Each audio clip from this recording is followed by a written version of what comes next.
বলবো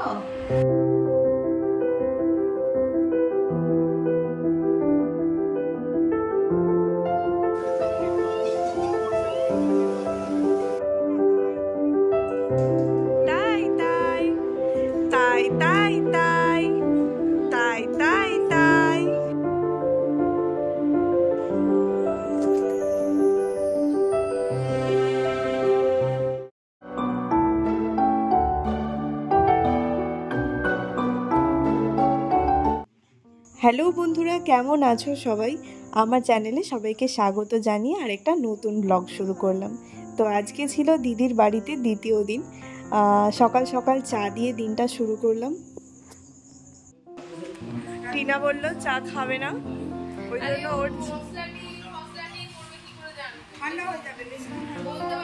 ওই জন্য ওর এই যে আধ কাপ চা। আগের দিন রাতে আমাদের ঘুমাতে ঘুমাতে বেশ অনেকটা রাত হয়ে গিয়েছিল।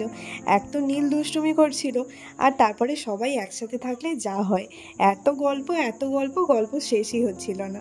তো পরের দিন যথারীতি সকালবেলা ঘুম থেকে উঠতেও অনেকটা বেলা হয়ে গিয়েছিল, প্রায় 9টা পেরিয়ে গিয়েছি। চাটা খাওয়া শেষ হতেই বাইরে বেরিয়ে দেখি বেশ মেঘ করে গেছে, আর মানে বৃষ্টিটা নাম্বো হয়েই গেছে।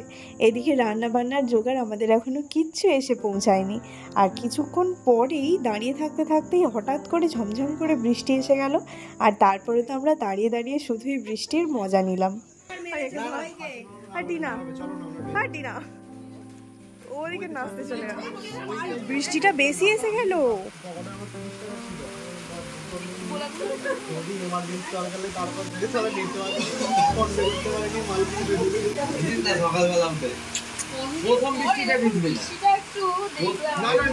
দিদির বাড়ির আশপাশটায় দূর দূর পর্যন্ত বিস্তৃত অনেকটা করে মাঠ, মানে দিদির বাড়িটা যেখানটা সেখানে চারপাশটা বেশ ফাঁকা ফাঁকা।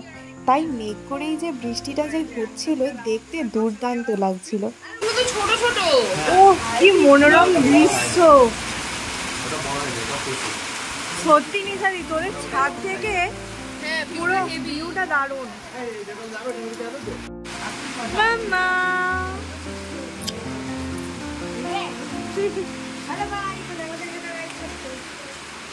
পাপা টুকি নীল ওর অনেকখানের ইচ্ছা জল পড়ে গেল রে মুখে। এখন 11টা বাজে, রান্না বান্না বাদ দিয়ে আমরা সবাই এখানে বৃষ্টির ভিউ নিচ্ছি। রান্না বান্না হয়নি, তার কারণ এখনো জিনিসপত্রই আসেনি, আর এই তো বৃষ্টি শুরু হয়ে গেল। দাঁড়িয়ে দাঁড়িয়ে আমরা সবাই এটাই ভাবছিলাম যে বৃষ্টিটা কমলেই রান্নার জোগাড়পত্র সব আনতে যাওয়া হবে, কিন্তু যা দেখছিলাম বৃষ্টির থামার তো কোনো নামই নেই, উল্টে বৃষ্টির দাপট যেন আরও বেড়ে যাচ্ছিল। তবে সত্যি কথা বলতে দারুণ লাগছিল কিন্তু। আর যেহেতু নিজেদের মধ্যে সব খাওয়া দাওয়ার ব্যাপার, ওই জন্য তাড়াহুড়ো আমরা সেরকম কিছুই বুঝছিলাম না, তাই সবাই মিলে বসে বসে বেশ ভালোই মজা করছিলাম। এই যে অবশেষে 12:30টার পর আমাদের রান্নাবান্না শুরু হয়েছে, আর আজকের মেনু ঠিক করা হলো বাসন্তী পোলাও আর তার সাথে চিকেন কষা। কম্বিনেশনটা কিন্তু দারুণ, তাই না? মানে আমার তো ভীষণই ভালো লাগে।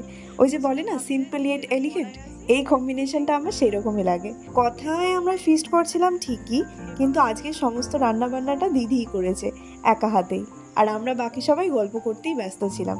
এদিকে যখন এলাম তখন দেখলাম মাংস কষা হয়ে গেছে, আর পোলাওটাও প্রায় রেডি। অর্ধেকটা নামিয়েছে আর বাকি অর্ধেকটা এখানে করছে। আর মাংসটা দেখাই চলো, এত দুর্দান্ত রং হয়েছে মাংসটায়, মানে দেখেই মন ভরে যাচ্ছিল। খেলে তো না জানি কত টেস্ট হবে, এটাই ভাবছিলাম। আর আজকে নীলের খাবারটাও কিন্তু দিদি রেডি করে দিয়েছিল। আর আমরা সবাই মাংস খাবো, দিদির একমাত্র বোনপো খাবে না, সেটা কখনো হয়? সেই কারণে প্রেসার কুকারে একটা মাংসও দিয়ে দিয়েছিল।